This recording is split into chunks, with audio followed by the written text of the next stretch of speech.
You have to click it 4 times. That's the magic number. So this is, sorry, I should have asked before you started recording. This is edited and everything? Yes. And just because. It's heavily edited. I mean, at the end, my voice sounds like a Disney princess. Mm-hmm. Yeah. Okay. I know some people who don't edit at all, and I'm like, I get nervous about coughing, and then I start coughing more. It's just, editing is key.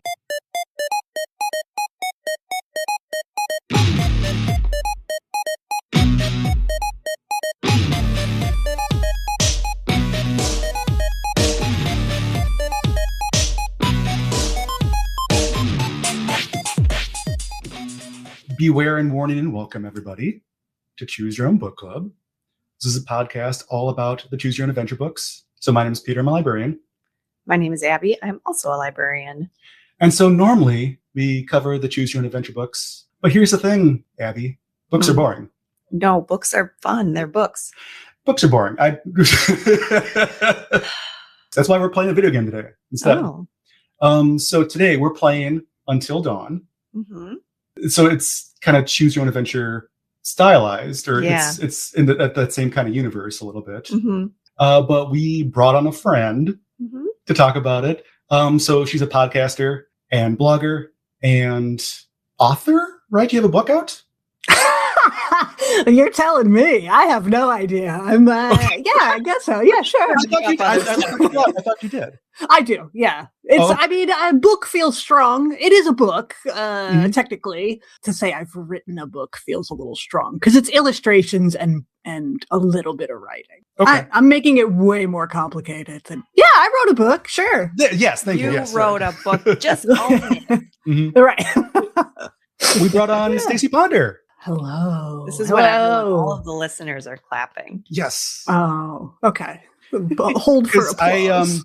I've been playing the remake with a couple friends, like streaming it. And so we were talking about this episode, and I said, "Oh, I'm bringing on a celebrity." And they said, "Who's the celebrity?" Wow. And I said, "It's Stacie Ponder," and they didn't know who that was. But I was like, "You're a celebrity to me." I don't know. I listen to your podcast all the time. So I mean, you say you're bringing a celebrity. You say you're bringing a celebrity on, and I'm like, "Ooh, we have another guest joining us." Like, how exciting! You, Jackson. Right. That's very nice of you to say. Oh, sure. Yeah. We are bringing on Lana Del Rey because today we're playing video games. No. Wow. So, before we begin, I want to ask you, because obviously you're really into horror, but want to ask you about your background with Choose Your Own Adventure, the books or anything related to that. Man, they were so big in my youth. I don't think I ever, to be honest, look, I will admit this in front of you, in front of your listeners. I don't think I ever got a good ending organically. Sure. And there was a lot of, I'll go back one step rather than start from the beginning again. Of course. So I guess I was, to use gamer bro parlance, I was save scumming, even in the Choose Your Own Adventure books. Right. But God, they're just so good. I somewhat recently picked up one of the Dungeons and Dragons Choose Your Own Adventure books. It was like on the shelf at the Goodwill for, I don't know, like 25 cents. They're such a good time. I can only imagine writing one and how unwieldy of a task that must be. Yeah, we've seen like the maps, and like it's just kind of crazy how you have to plot it all out and how your mind has to expand to even think of writing something like this. Right. Yeah, I mean, as an author, as somebody who has written a book, it just seems like a big challenge. Yeah. Were there any that you particularly remember as a kid? You know what? The titles have fallen out of the numerous holes in my brain. Sure. Geez, there was one where you go, I mean, wow, there's probably 50, but I remember one about like a haunted house or like the neighborhood house where perhaps someone was murdered or like your friend goes in and disappears or something. That's really vague. That was maybe like a Chimney Rock, maybe? Is that something? I think, yeah. Okay, Chimney Rock. Yeah. Okay. We love that one. That's a good one. Yeah. And there was one where you got to be a spy or something. Yeah, that was what's the whales? The whale one? Codename is Jonah. Codename is Jonah. Yeah. Yep. And there's so many where you get to be spies, but that's one of the classics. Yeah. So they're a good time. I hope I hope kids today are still checking them out. Oh, So, for sure they are. Yeah. Yeah. I still get to see kids in the library coming in for those ones. It's fun. Love it. Well, when I originally pitched this, I thought we would kind of treat this like a book because when we normally cover a book, we talk about all the different choices we made and laugh along the way. And then I went into this game not really knowing how it would work or anything about the game at all. And then quickly realized that certain choices kind of don't matter. Yeah, that is true. That's kind of one of the, well, I mean, I think as a player, it sort of keeps you on your toes because you don't know if a choice is going to matter. You know, like failing a quick time event or making a choice might have no significance, or you could die. Certain choices are going to matter a lot more than others. But when you get to the end of the game and you realize some characters probably are actually very difficult to kill. Kind of plot armory. Yeah. Because, I mean, there was a character that I immediately was like, well, this guy sucks. I really don't like him. I'm not going to protect him very much. But he was almost unkillable. So. Yeah. It's just sometimes the choices, it's difficult to see how the choices would lead to a certain result, I guess. Right. Even when they play out. But I don't know. I like that you never really know. It's like taking a big swig of like a glass of milk that's gone bad. Like maybe it'll kill me. Or maybe yeah, or maybe it'll just be a really bad few hours. You never know. So right. Or it might be bad right away, or it might be bad. Yeah. Maybe it'll cure my COVID. Like you never know what spoiled milk, raw milk's gonna do for you. So exactly. You never know. Well, I figured we could go through some of the plot beats and talk about some of the more major choices we made along the way. Absolutely. And talk about like the weird uncanny valley of Rami Malek and Hayden Panettiere, like and Peter Stormare. Their eyes with the strange like light glinting in and on them. It was just, and their teeth. The teeth were really freaking me out. Everybody has the like full chiclets, like veneers going on in the mouth. And like, but I have to say, like, I played this when it came out in 2015, which I can't believe it's that long ago. It feels more uncanny now than it did then because I'm very easy. Every like slight advancement in the world of video games, I'm like, this is incredible. This is the future. Computers will never look more realistic than this. Like I was saying that in 1999. You know what I mean? Right. Like, yeah, I remember playing Metal Gear Solid back in the day, and it's all like, if you look at it now, it's all polygons and boxy. And I thought to myself, like, wow, this is like playing a movie. It's just like real life. Yeah, I thought everything looked great. And then all of a sudden, you know, we had an advancement where characters' hair didn't look like wood grain anymore. And I was like, wow, this is as far as we're going to go. And it just keeps evolving. So as a, like, I don't know, naive dum-dum, it's very cool. But now playing Until Dawn, because I played the original version again. I don't have the fancy PS5 version. I was like, wow. They're looking at each other, but you can tell they're not making eye contact. Yes. Very strange. I think it's mostly fine and mostly holds up, except for me. I really noticed it when you would pause the game and then unpause, and then there'd be like a big zoom in on the character's face, and they would just be looking around all of a sudden with big eyes and big teeth. Yeah. But man, it's a trip that like this was the first time I'd seen Rami Malek. Probably most people had. And it's, to be honest, it's still the only thing I've ever seen. But I'm like, he went from Until Dawn to getting an Oscar. I know. Well, I guess we can kind of start getting into it. So it starts off, the first character you play is it Hannah or Beth? Because they're both twins. So, and twins. I think you play Beth first because Hannah runs out and then you follow her. Right? I thought it was Beth that runs out and Hannah. No, Hannah. One has Hannah's glasses and a tattoo, and the other one doesn't. That's Hannah, has the glasses and the tattoo, and she gets the joke played on her. So I think you play her first, and then she runs out, and then you take over as Beth, I think, to show you that you're going to play a bunch of people. So there's like a practical joke that's played on her because she has a crush on Michael, who's kind of the meathead. Who sucks. He does suck. He sucks so bad. Worse. I mean, I tried to kill this guy. I mean, not like literally, But any chance I had to not help him, I was like, well. I tried. Literally, I was stabbing my television and it didn't work, but I tried. He was going to make it to the end, no matter how hard I tried. Yes. And I think he was the class president. So everyone is like almost graduating high school, even though they all look like they're in their 30s. They all looked like they were older than me. Yeah. Yes. I was like, I would not be part of this friend group if you paid me. But I think that is like a nod to horror movies because they're always in high school, but they're always 30 in real life. Yeah.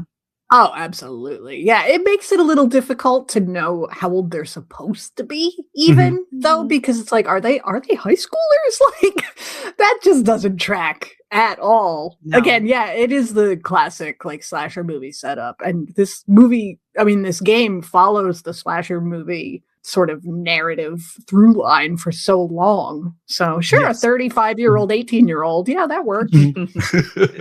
Well, it's going to be a couple different tropes. It's going to be like I know what you did last summer, but then it's going to be like a descent later on too. So Hannah runs out because there's a trick played on her. She has a crush on Michael. Michael invites her up to like one of the many rooms in this house. It's a mansion. It's a manse. Like we all have. And up in the mountains. That you have to take a gondola to. But everyone is in this room, or almost everybody's in this room. Sam isn't. Sam is like the good friend. And they're like recording her because this is all set up to be jerks. It's a setup to be dicks. That's literally it. Because Michael is in a relationship with Emily, the mean girl. My queen. Yeah. I love her. I was playing this game with my my teenagers because I'm terrible at video games. They were helping me, and it was so funny because they were just like, "Mom, do you like this character?" And I was like, "No." The whole time I was like, this one, my impression of her is just like, my bags. Where are my bags? Yeah. Oh yes. Get my bags. I didn't have my bag. My bag was on Rodeo. I need my bag. Oh, I love her so much. My bougie queen. Oh. But the whole like Hannah getting humiliated is very slasher movie. Like you see the same thing in Terror Train.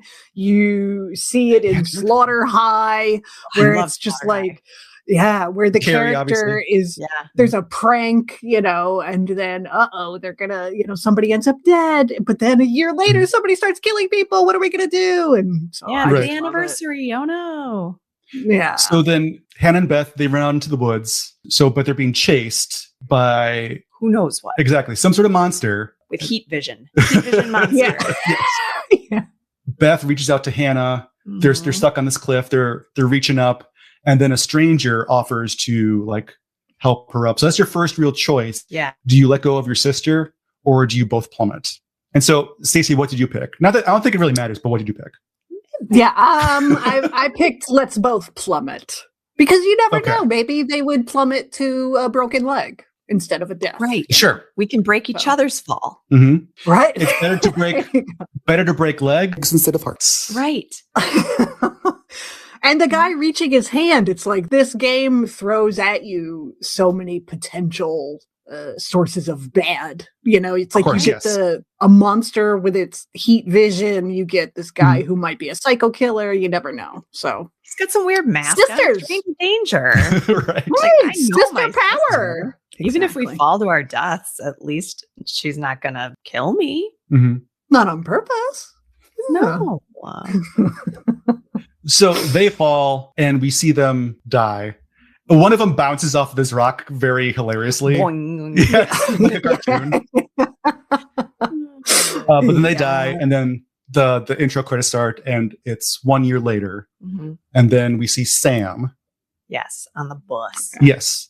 And she's looking at a video. It's Josh is talking to all of his friends that were there. Mm-hmm. That's Rami Malek. He's like, hey, guys. Yeah, last year was so much fun. Let's do it again. Such a good time up at my family's manse in the mountains while my sisters were going missing. Mm-hmm. Come do it again. My sister. Let's get the band back together. But no mourning. We are just going to have a good time and party. And that's it, I swear. Yeah. I was immediately again, suspicious. Mhm. Like hyping Josh is like, let's party. Yeah, it's to celebrate the missing sisters. I was like, okay, freak. Yeah. Yeah. But again, the classic like inciting incident and then time jump. It's like the first time I played this, it's like, this Supermassive, the developers or whatever, have made so many of these games since. But in 2015, this was fairly revolutionary. Like, not only for the choose your own adventure style, but just like having a slasher motif to begin with. We don't get a lot of slasher movie type video games. Oh, sure. Mm-hmm. I think the only equivalent would be like Telltale Games came out with Walking Dead. Yeah. And those like different seasons. I think that would be the only equivalent. But yeah, you're right. This was fairly groundbreaking and still is. Yeah. It still is. And I don't know. I fell in love with this game hard. Oh, sure. When Yes. I played it. Mm-hmm. So, and even though a lot of it hasn't aged that well, I guess, perhaps technologically, I think it still holds up in other ways, but I have a soft spot. I can't help it. Well, it's as we talk about it, it's a lot of kind of going on rails. There's not a whole lot of choices you can make along the way, more or less. They fix that a little bit with Quarry, their follow-up to this. Mm. So I guess that'd be the one thing that doesn't hold up the best. Okay. Yeah, that's true. It's a lot of quick time events. I don't know. I guess it's exciting because the outcome isn't necessarily telegraphed always. Oh, sure, yeah. And I made some stupid decisions that as a horror fan I knew were the wrong decision, but I made it anyway. just to see what would happen. It's fun to make those choices. Well, then we can get back into it. So then all the gang, they get back together and Josh is all excited and he says, okay, well, let's find a way to unlock the house. He's not prepared at all. He has not prepared. He has no staff there. His family's millionaires, but he has no staff. There's no lights. There's no heat. He has done nothing to prep. And I was immediately like, okay, this makes him even more suspicious to me. Mm-hmm. He's trying to make everyone as uncomfortable as possible on purpose. Yeah. Oh, yeah. He's vaguely creepy, period. But then when it's like, I just took a tram up a mountain in a snowstorm, and now I have to walk around the outside of your cabin mansion and crawl in a window to unlock the door. Like, what? So then you're making me make a blowtorch so I can unfreeze the lock to your house. So then, Christopher is the guy with the glasses that you control. Mm-hmm. And then, you're walking around the house, you break in. There's some minor choices you can make, but you walk around the house. And it's all dark and spooky because no one's been there in a year. And then you go into the bathroom to get like a deodorant. Yeah, like an aerosol. And like a weird Wolverine. Like, I don't know. Is that native to It's like, but Alaska's like cold Australia. Everything wants to kill you. But it reminded me, I had a relative that they were on vacation for like months, and a raccoon got into their basement for like weeks on end and just like peed everywhere, tore up the place. It was gross. So, but that was only for a couple weeks. I can only imagine what this Wolverine would do for a year. Well, and it's just in the cabinet though. Right. Like, how did it get in there? What was it eating Q-tips to survive? Everything else there. It's a cheap jump scare. Might have been toothpaste. Very minty, fresh breath. There you go. Gonna go to the dentist. No cavities. Yeah. So from there, everybody gets into the house, and then the party gets really awkward. Yes, because everybody is dating everybody else. Yeah. Mike and Emily broke up. Now Mike's dating Joss. Yes. Emily dating Matt. Yeah, and Matt looks a little bit like a Ken doll. Yeah. Matt's cool. Yeah. The girls start fighting for undetermined reasons just because the game designers decided to make them fight. It doesn't make sense to me. Well, it also doesn't make sense because there's so much like dating inside this friend circle that they're like, hey, Hannah, how dare you have a crush on Mike when they all have crushes on each other and they're all dating each other and this like switch off. Well, this is like, I guess Emily got dumped and now it's really, that was one thing that was very disappointing revisiting this game is like, the women have to get into a cat fight over this douchey guy. And it's just like, let's just let Jessica and Emily be great. They don't have to fight. Just let them be great. And so I say this game was written by men. Sure. Yes. I think they did it better in the Quarry, the sequel, or the follow-up, rather. I think that it's less tropey in general. That's good. Yeah. Yeah. And I mean, maybe they were just going for the trope, but it's kind of like that trope is so tired. And it was tired in 2015, you know? Oh, sure. So there was really no reason for them to fight. And because then that obviously set off, then like Josh is like, all right, Mike and Jess, you go out to the guest cabin. Which, who would make mile away. Guest cabin that far away? It's not even a mile. It's like over a whole other mountain. Well, why would you even need one? Because there's so many rooms in this house. This house is so big. You could be on the other side. You wouldn't even know. Mm-hmm. There's a whole Wolverine in there. No one knew. It's true. It's so true. It's like it's just an excuse to get them out of the main building. And it's so obvious because they could just be like, hey guys, we're going upstairs to wink, wink, do it. You know, like that's normal horror movie behavior. I mean, the characters in horror movies have sex in very strange places and go to very strange places to have sex. But this makes no sense. Right. We're going to walk 3 miles to go to the bone zone when we're into a different room. So. Exactly. So they go off and Emily and I have to look up names. Emily and Matthew, they have to go back for bags. Yeah, my bag. Yeah. Where's my bag? Straight bag. So they have to go all the way back down the mountain. The one that I got on Rodeo, and you were looking at the girl who was the cashier the whole time. Where's my bag? I like his comeback to that is like, oh, well, she liked my Letterman jacket. My letter jacket, yeah. Oh my god. I'm sure the sales clerk on Rodeo Drive was like, oh my god, is that a letter jacket from Until Dawn High School? Oh, wow. What a man. Like, oh my. Yeah. I do declare. Yeah. I got a case of the vapors, a letter jacket. Oh. What a strapping young man. And then we need like flimsy excuses to bring this whole group up. So because then Sam and Josh, they get the power started, get the heat started. Yeah, because Sam wants to take a bath. Yes, great party. Yeah. I'm gonna go all this way just to take a bath. It's in a big it's a cool tub.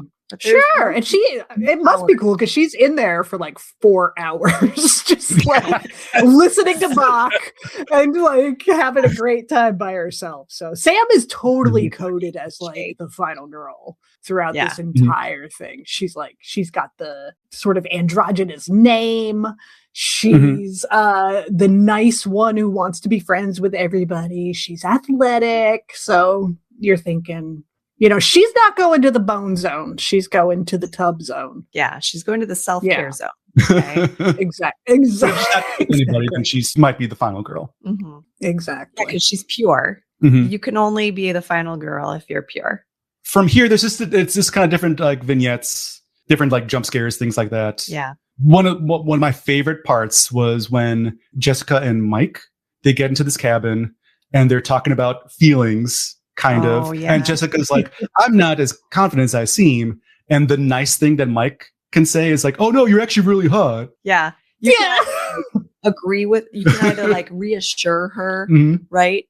Or like dismiss or something. Yes. Like concerns or reassure her. And even the reassuring concern was very dismissive. It's like, oh, you're hot. Like everybody kind of feels bad about themselves sometimes, but like totally hot. Yeah. And even worse that she's like, really? Well, now I'm horny. Like what in the, you know, because I don't know what I was doing wrong with him, but somehow on the way to the cabin, she wasn't as hot to trot by the time we got there. Yes. So, well, which makes sense because it's like we walked 54 miles uphill. She also lost her phone. Lost my phone. Yes. And it's cold and we're getting chased by something scary. So yeah, it's pretty creepy. Mhm. I do not want to do it now. And this place is No. cold. There's no heat. There's no lights. I Right. don't want to immediately make out with you. Mhm. And he's like, well, maybe we should just start making out and then we'll feel like making out. Mhm.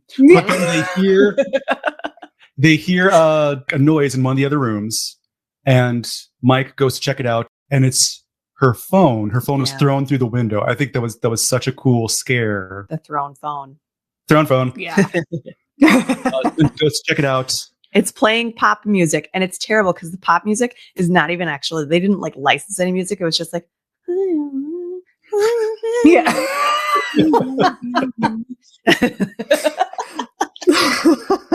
yeah, that's my favorite song for like heating things up. You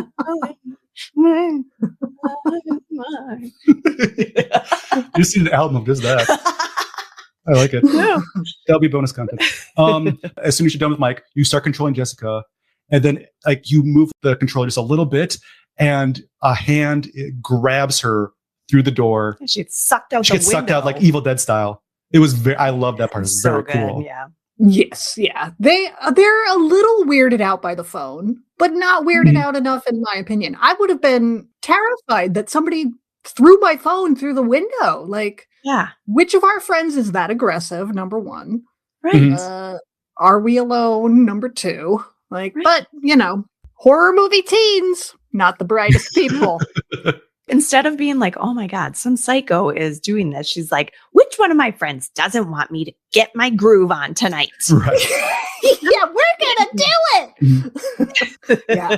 But it's a nice chapter break because it's like, first of all, this is the first time one of these people is in peril. And then the game immediately like cuts to something else. So it just kind of ratchets up the tension a lot, I think. Yes. And in between the chapters, that's usually when Peter Stormare comes in. Yeah. Who's Dr. Hill. And shows he'll talk pictures or whatever. Talk directly to the camera, to the player. And you can't tell like who it is because it's like you got gloves and a hat on, but you know. Yeah. And he keeps talking about the game that we're playing. This is all a game. Yeah. He kept like accusing me of lying to him, and I was like, no, I actually do find crows and birds very scary. Birds are creepy. Yeah, it's a nice come down, I guess, from whatever action is taking place in the main game. But it just, I don't know. Peter Stormare, I love him in Fargo. Oh yeah, so good. I watched the Until Dawn movie, but in this, he's a little. I think his accent gets in the way a little bit for me, and so. I just was kind of annoyed at all of these parts, I guess. I was just like, let me get back to the game now. I'm tired of choosing cockroaches or clowns and listening to. I think in the remake, the choices you make actually in this part of the game do influence the game as a whole. But I think in here, it's kind of just more of a time killer. Yeah. I like it when your choices kind of show up in the tableau around you, like if you choose zombie or like there's a zombie over there or like a jar of cockroaches or something. But so one of the bigger choices comes up when Mike runs out to try and find Jessica. Yes. So I wanted to ask the group, did you run fast or did you run slow? Oh, my daughter was mad at me about this choice. You are the brave one. You should be making brave choices. And I said, listen, I made a choice in my life recently, not too recently, over the last 4 years, to not rush things. And even though when I'm making choices, I do brave things in my life, I have this saying that I have adopted from the Navy SEALs, even though I'm not a militant person. Where's this going, Abby? It goes like this. It goes, slow is smooth, smooth is fast. So if you're making hasty choices, doing things quickly, it's slippery out. Then you mess up, and then you either get hurt, and then there's rocks slower. So I like the rocks are icy and slippery, nice and smooth, and then I don't make mistakes. Sure, and then it's faster, so that I don't have to, cover up other mistakes and redo things. Slow is smooth, smooth is fast. Okay, so I didn't rush. Okay. And then Jessica died. Okay. Stacie, what did you do for this part? Do you remember? Well, I remember when I played originally, a decade ago, I went fast and she died. And then so this time I was like, I remember that I went fast and she died. So now I'm going to go slow. And then she died. So I think what happens is it's no matter what. There's like one choice, like the last choice, you have to go fast and like jump across. I think it's you have to go fast, but not too fast, because then the elevator is going to plummet no matter what. Yeah. And like right at the end, like chapter 10, she'll wake up if you did it right. Yeah, you have to, I think I read online that you have to go slow until the last choice, and then you go fast in that one, and then she gets sucked down with it, and then she's alive still at the end. Yeah. But this is where we meet the monster. Yes. And then we also see the stranger too. And the stranger goes off into like the insane asylum. Yep. In the sanatorium. Yeah. I love it. Until trope. Like the whole, that's what I love about this iteration, is that it's just so many subgenres mixed together and has so many tropes that it plays with. And sure, the more misogynist feels a little strong, but misogynist tropes, I think, are too dated for me to enjoy, but give me a monster, give me a weirdo with a flamethrower. You know what I mean? I think from here, Chris, Ashley is the lady with the hat. Hat girl. And Hatchley. And Josh, they're all doing a mini seance kind of thing. Yes. With a spirit. Yeah. They cannot say Ouija. Right. Because that is trademarked by like Milton Bradley or whatever. So there's something kind of creepy going on in the house. Yeah. They think they're talking to either Hannah or Beth. Yeah. You can choose if you're talking to Hannah or Beth. Which is pretty. Which again, I still can't separate the two. So I know one has glasses and a tattoo. That's Hannah. That's Hannah. Okay. Yeah. I believe you, but I'm still going to forget. They're just two completely different people. One has glasses and one doesn't. Hannah has glasses. Yes. Hannah. Oh, there you go. So it's all a little spooky. You investigate the house, and that's when the stalker comes, kind of slasher movie style. Yeah. And I think I have to keep looking up names. Ashley. It takes Ashley first, and then takes Josh ran off during the seance because he was like, "This is stupid." He's like, "You guys, whoever made up that stuff where it was talking to me about it, even though I'm the one who wanted to do this in the first place, this was my idea. Whoever said that this was my sister's, that was like a mean joke." Right. So then at some point you control Chris, and you have to choose who is going to die, kind of Saw style. There's a big literal circular saw blade, and whoever you on a railroad track. Yes. Which was like so perfect when we're talking about making choices on a It seems like a very like Wile E. Coyote, right? Acme style device. Once the killer is like, you have to choose between them. Like Chris doesn't try to do anything else. It's literally just, do you choose Ashley or do you choose Josh? There's no like, can I turn this thing off? Does the door open? Right. Like, I was just like, all right, well, as a misandrist, obviously I'm gonna kill Josh, but I killed Josh too, just because, but it was because I think Chris has a crush on Ashley. I killed Josh because he was he's annoying. Also unprepared. Yeah, like he brought all his friends. He didn't start the house heat or anything, and I was like, I feel like this guy is behind all of this, and so he has too much plot armor as the brother of these for this to actually work. I feel like Ashley will actually die if I do this. I don't think this is actually going to kill him. So I was like, he's not really going to die. And it's really gory. I love it. Oh, it's very gory. You see his intestines. Yeah. And so I think you have to pick Josh. Otherwise, Chris might get screwed over later. Yes. Okay. Ashley will like literally. Yeah. Not open the door for Chris later on. Yeah. When he's being chased. I think so. Oh, yeah. Okay. Yeah, that makes sense. I would never kill Ashley. She's my girl. Although, can you kill Ashley? Because this is all Josh's big gag.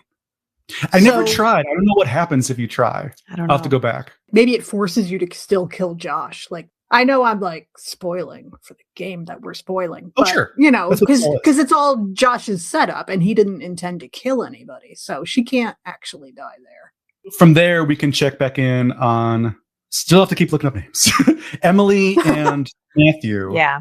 and they're trying to go to the cable car. Yes. To get her bags. And they run into Chris because it's get bags. The bags are a major plot point. And so they run to Chris and they know about that something's up. So she's like, listen, I know everyone is having a hard time and people are getting hurt, but I have problems too. My bag is missing.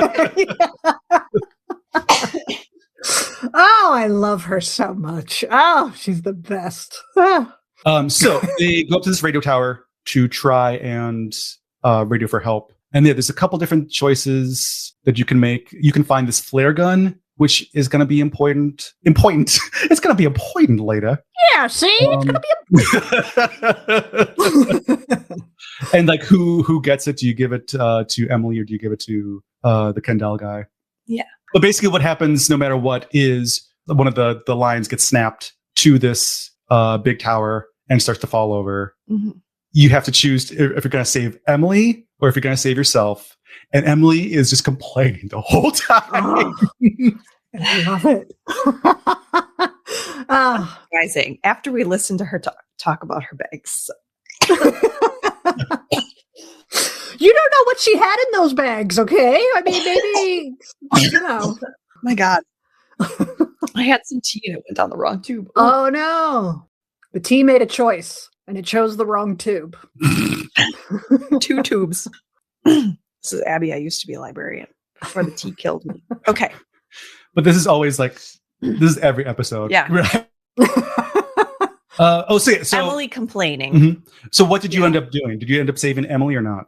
Emily, 100%. Both times. Are you kidding? She's not wrong. I mean, he's just standing there and she is dangling from a collapsed fire tower. So I think he needed to be yelled at a little bit to pick her up. And he's still a little like, duh, do you think I should? I don't know. Well, hold on a minute, whatever. Perhaps I'm just biased towards Emily, but yeah, I saved her both times. It's true. Even when Matt does save Emily, she still complains about how he didn't save her fast or good enough. That's right. She's like, why didn't you do it gooder? Or you didn't grab my arm. Save me, but didn't save my bag. Where's my bag? Yeah. And so I've read that what you're supposed to do is you're supposed to just jump because Matt is one of the easiest people to kill. Yeah. Matt is? Yes. Yeah. I mean, who is he even? Was he even? He's the letter jacket dude. I know, but like, who is he? You know? Yeah. There in the first place. Like, I don't even remember him from the beginning scenes. I don't either. I thought he was a new character when he first came on, too. But he is in there in the beginning. It's so odd.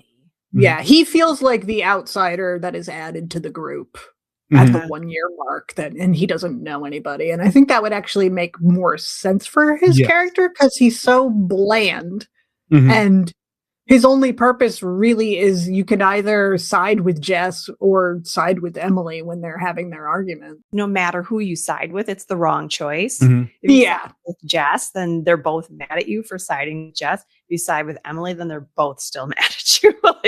Yeah.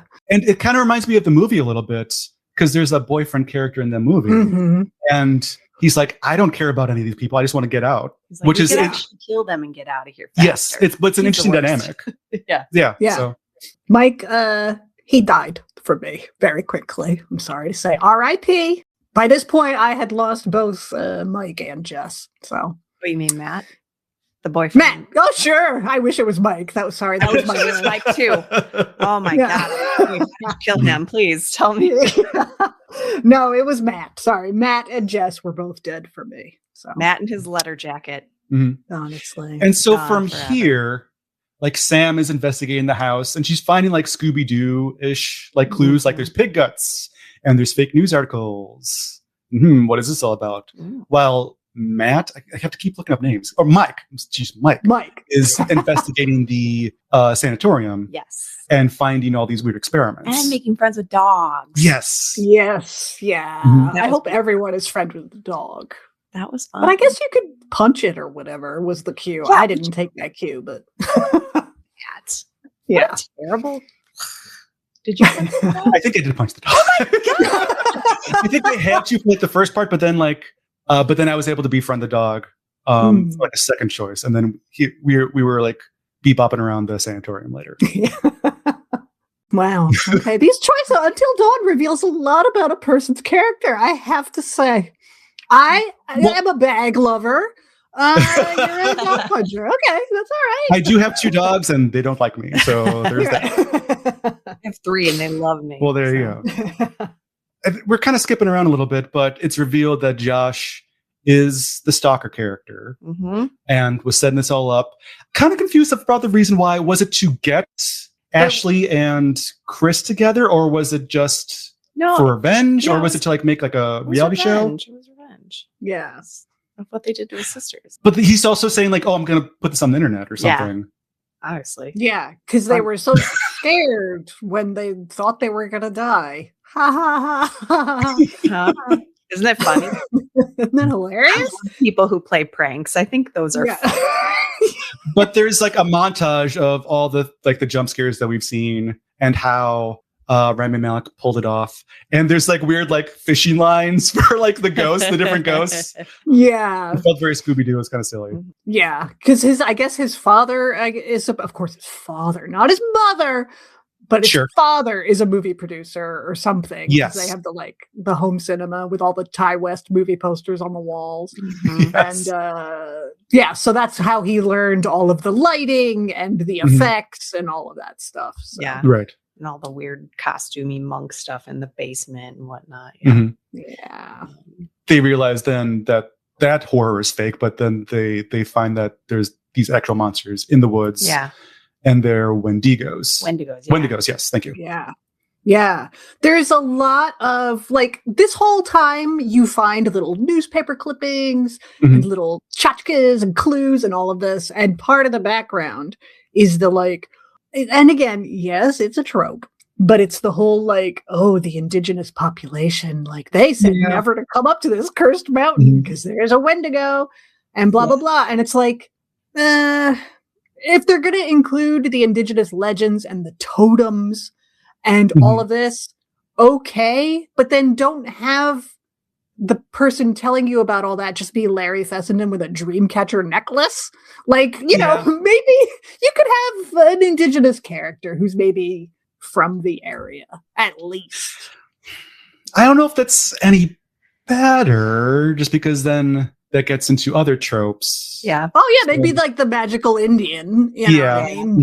But it's also just kind of like really a Dreamcatcher necklace. Yeah. I know, like literally when we started the game, like I'm playing it with my kids and obviously they're teenagers, so they can watch horror movies. It's okay. And the second it started and there was like, I'm picking up something and it's a totem. I'm like, oh my God, I swear to God, if this is going to be a bunch of stuff with indigenous people being mysticized, I'm going to be irritated. Yeah. Yeah. It's like, do you give no representation on screen, or do you give, because I know, you know, indigenous people who find the sort of magical Indian truth, like they love to like revel in that and see those kind of characters to make fun of them. I mean, you have Matt, the black character, and you have Emily, who's Asian, and otherwise it's a very white game. Yeah. And so I guess it was kind of no matter which choice you make with that bad milk, you're going to end up dead. But at least one would have given some on-screen. Sure. I could see that, yeah. I guess. I don't Absolutely. That makes sense. But yeah, it just seems like we're just going to dip into it a little bit to try to serve our purpose. I think, like, I like Larry Fessenden a lot. I like a lot of his movies. He's sort of like B-movie art house, I guess you could say. Stuff like Stakeland and We Are Still Here and those sort of movies. And he had a movie come out in early 2000s, I think, called Wendigo. Like, he loves this shit. So I get it, but also, like, I don't know, the idea of sitting down at a word processor and being like, and then they find indigenous totems, and then my character comes in, and I think he should have a Dreamcatcher necklace. It's just like the self-awareness. I don't know. Well, we can kind of get to the ending a little bit, because that's when all the big choices really happen. Yeah. So if you were running with Emily and you got bit, Yeah. The gang kind of confronts her and says, "Hey, you were bit by this Wendigo. Mm-hmm. We can't trust you. We need to kill you." Yeah. And Emily, I don't even want to. I don't want to hear what you people did with my precious queen. I don't want to hear it. The only kind of bags that Emily was going to be body bags. Yeah. The first time I played this game, I didn't like her very much either, honestly. But the sequence with her in the mine where she's running, like when the Wendigo is really revealed and it's really perilous and there are so many quick time events and it's a really, I think it's probably the most difficult section in the game in terms of gameplay to get her out of that. And it was very exciting is like, I felt like once she made it through that, I didn't want to kill her for any reason whatsoever because she went through it, and then I don't know, then I was like, Emily is my number one. And so to this day, she remains. She's your ride or die. I get it. She's my ride or die. Yeah, the first time around, I killed her as well because I figured it was werewolf rules. And if once bitten, Yeah, zombie rules, werewolf rules, like vampire rules. I don't know. I don't know Wendigo lore as much. And then Ashley, as soon as you make the decision, whether good or bad, Ashley immediately finds the stranger's diary. And in the back, it's like, oh, Wendigo bites, totally fine. The mosquitoes. It was very like a Twilight Zone like twist of less like. Yeah, there should have been a little womp womp in the soundtrack. Jessica's phone was missing. Yeah. So you guys kill her, then you don't get the amazing moment then when Ashley finds the journal and is like, oh no, we almost killed you. And then Ashley's like, Emily, you have to understand, we were all really like scared or whatever. And Emily says, Emily takes it really well. Yeah, understand the palm of my hand. Slaps her in the face. Like, oh, what is this game? Oh gosh, I love it. We can kind of just wrap it up from here. All the Wendigos are back in the mansion. You can lose characters along the way. Like there's this trap door that's being knocked on, and Ashley can open it, and a Wendigo will pop out. That's how I lost Ashley. Like a Jack in the Box. Yeah. Wow. But basically, so how did it end for everybody? I do have to say that the first time I played it, I lost Ashley because of when you're underground and you get to a split in the hallway and there's like a noise. You hear what you think. Yes, that's what I was talking about. Yes. Yeah. I lost her the first time I played because I was like, I know that this is a bad choice, but a horror movie character should never like go investigate a noise on their own. But I got to see what happens. And so she died. But this time, who survived? Mike, Sam, Emily, and Ashley survived for me in the end. Chris missed one of his gunshots and got his head ripped off right at the door, and Ashley like watched it happen, which was probably fun for her.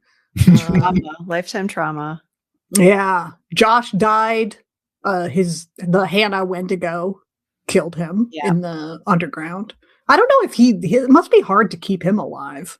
For Josh, I think the only way to keep him alive technically is if you know that Hannah and Beth, one of them is actually a Wendigo. Hannah's a Wendigo. Yes. So you have to find a diary, and then you find out that Hannah's a Wendigo. And then from there, you have to find this very specific thing. And then Wendigo Hannah will take Josh and turn him into a Wendigo. So it's kind of a secret. Oh yeah, I guess that's what happened to me. I forgot that he turned into a Wendigo. Yeah, so that's what happened with me. Okay. So I guess technically he survived. Yeah. Yeah. So Abby, what was your final? My survivors were Sam and Mike, Ashley, Chris, and I guess technically the doctor. He counts. Yeah. So good for them. I lost almost everybody. Oh. I had Christopher and Sam, and then there's a quick time event where you have to choose between like, should Sam flip the switch right away to blow up the house, or should she wait for Matt? And I was like, or Mike rather. Oh, yeah, first of all, Mike and Matt are way too close of a name. But yeah, I flipped the switch right away and I got out. So it was me and it was me. It was Sam and Chris were the only people that made out for me. Oh wow. Yeah, I played it really safe with Sam on the way out, and there were like 5 hold still sequences. Oh yes. If you keep hiding, like pole to pole, keep hiding on the way out, and that was really nerve-wracking. But notice who was first. Emily was like, bye, y'all. Like, as soon as the door opened at the end, she was out and running to safety to find her bags and get on with her life. So, and Ashley made it. Yeah, so not bad. I'd like to do a run where I kill everybody just to see what it's like. But we'll just do what Peter did. Yeah.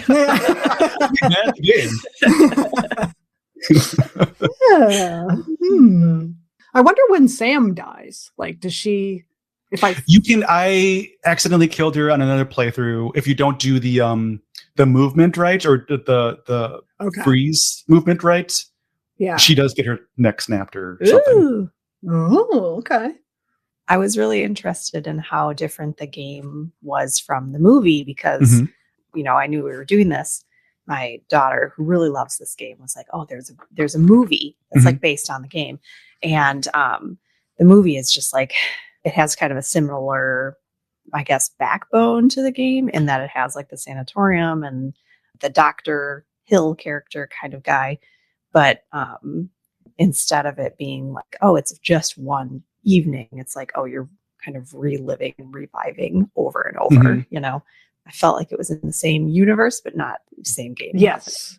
But it was fun. I agree. Yeah. It felt like the story, which made little sense. And I don't even just mean like, how does time keep starting over? But like the whole, it just kind of happened and you have to go with it, which is totally fine. But I agree. It felt like if it were a video game, it would have been Until Dawn 2 or Until Dawn 0 versus Until Dawn. But I'm not going to lie. The movie, I really liked it. I thought it was okay. It was fun. I like, well, first of all, it's practical effects, which I think you always have to give it up for a little bit. Oh, yeah. Because there's nothing scary about computers at all. Nope. Yeah. And especially considering that it was fairly gory. Like, there were a lot of complex effect sequences. And so the fact that it was practical was kind of shocking that they would actually do it. But I loved the gore. I thought it was fun. And also, I think I was struck because things are like so terrible right now. I know you guys have said like, I don't like to watch the news or, all that. But just in case you don't know, things are pretty terrible out there right now. And so like watching this movie, I really appreciated how kind of earnest and nice it was. And that for once in a horror movie, a group of friends felt like actual friends and they looked out for each other. Like it wasn't a cynical horror movie. Right. For sure. Which I don't need my horror movies to be not cynical. Like that's, but I don't know, for some reason, just like watching it last night, it was actually really refreshing. Well, it was fun. There's a lot of literature and stuff recently about like community care, right? Like taking care of the people who are around us and making sure that everyone around us is doing well and has what they need and that no one is going without, right? And that's kind of what that movie felt like for me, right? Like they really and truly like looking out for each other and doing everything that they can to help each other. And they weren't just like selfishly like, except for boyfriend. Except for that one boyfriend. Yeah. And he died pretty much first all the time. So I really actually enjoyed that about it. And I thought it was just really refreshing because it's like not only because of, seeing it in the midst of so much of the trash fire that's happening, but just in horror in general.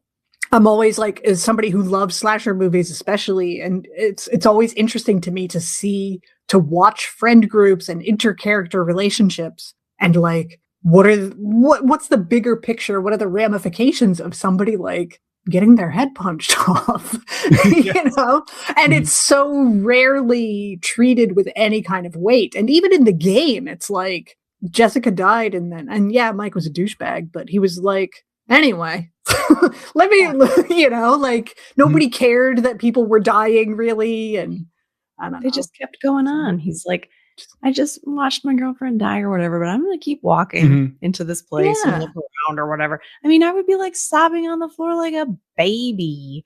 I would be freaking out. Like, not normal to just be like, well, I'm just going to walk. I'm going to put this machete on my pants. I don't know how it's going to go into my pants. It's just going to sit on the side of my leg. But anyway, yeah. I digress.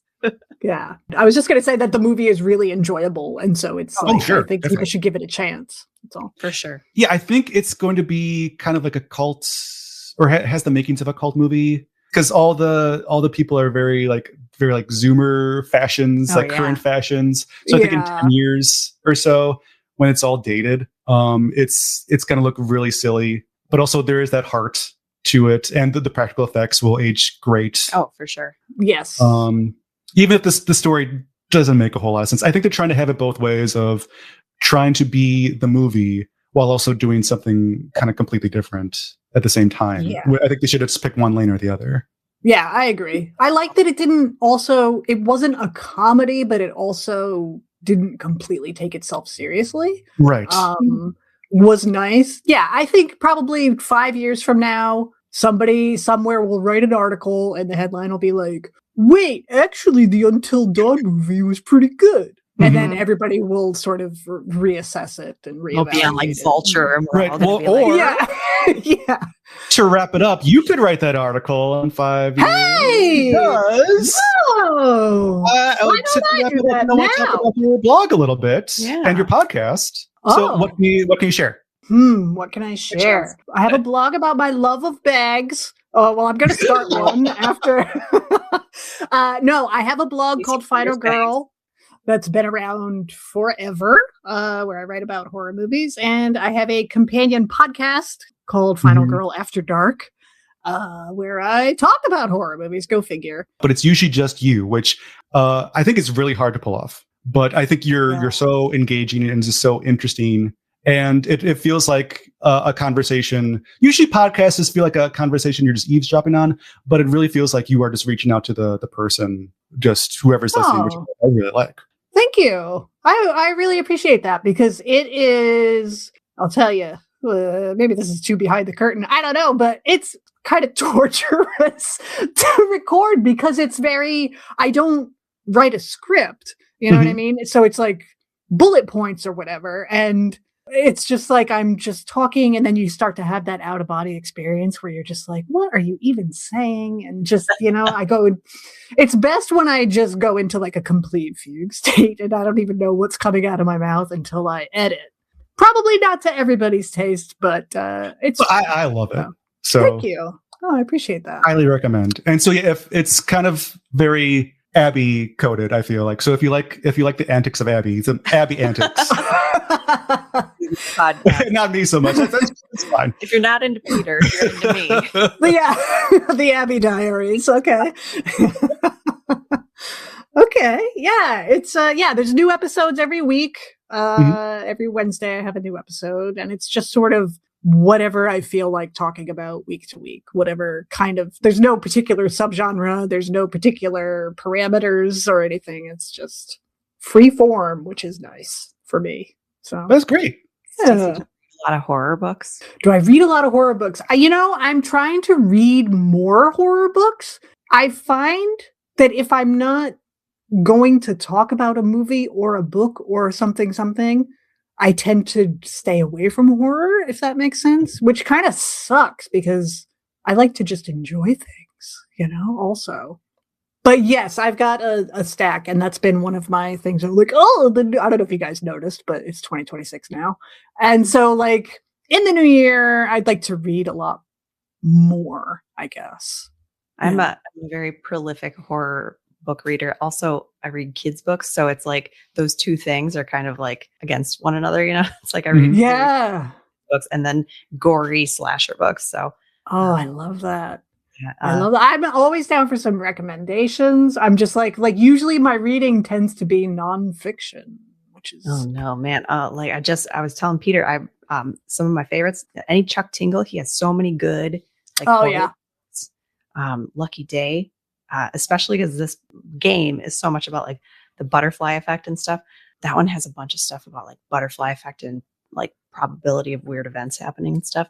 And then I just read a bunch of books by Grady Hendrix that were so good.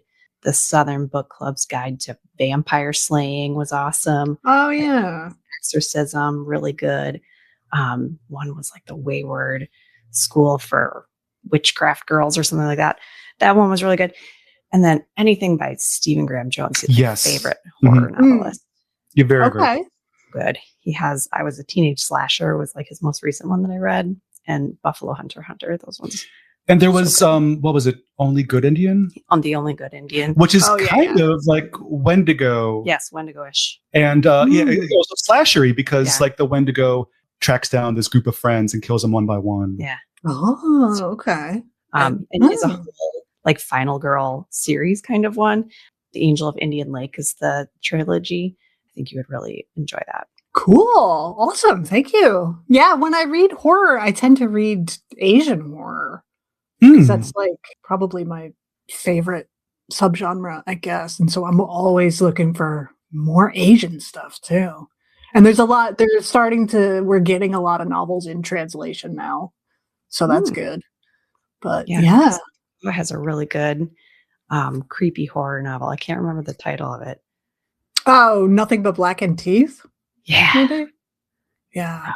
It's so freaking creepy. Oh, yeah. That looks cool. Yes. Yeah. That one was really good. It's pretty short, but scared the crap out of me. Oh, nice. Like that one a lot. Yeah. That cover alone. It's like, even if the book is terrible, it's like, I know, something, don't judge, but, that's a great cover. No, I do judge. Come on. Exactly. All the time. Oh, me too. Yeah. Absolutely. Constantly. Books wouldn't have covers if we weren't supposed to judge them by the covers. Exactly. And there's so many covers now that are just AI slop. You can tell. Yeah. Sorry.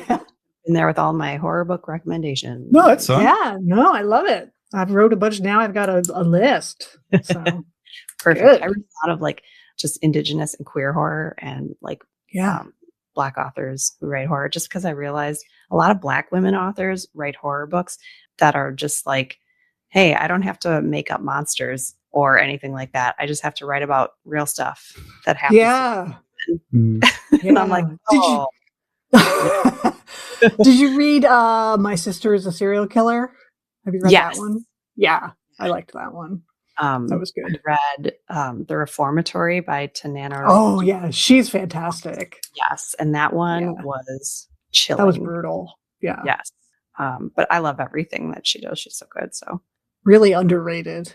I feel like if she were like a white dude writing all the same exact things, it's like she would be listed with all the like modern greats, especially. But exactly, Patriot. That's why I save Emily. save the cheerleader, save the world, or whatever. Yeah. Okay. All right. Well, I think.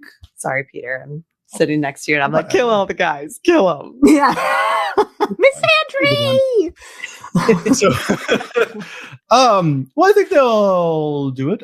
Thank you so much, Stacie. Thanks for having me. Yeah, it was nice to meet you. Thanks for coming. Mm-hmm. Yeah, I would love to do maybe over summer or sometime. I would love to do the Quarry if you're interested. Oh, sure. I haven't. I've played the only other game of this ilk that I've played is the Man of Medan or whatever that one was. Oh, yes. Mm-hmm. Their newest one. I don't remember the title, but it's going to be a combination of Alien and The Thing. Ooh. So it's going to be space. I don't know when that's coming out. I like the sound of that. Yeah. For sure. Anytime. Cool. So in the meantime, I'm Peter. I'm a librarian. My name's Abby. I'm also a librarian. And this has been Choose Your Own Book Club. We'll see you next time. Bye. Yay.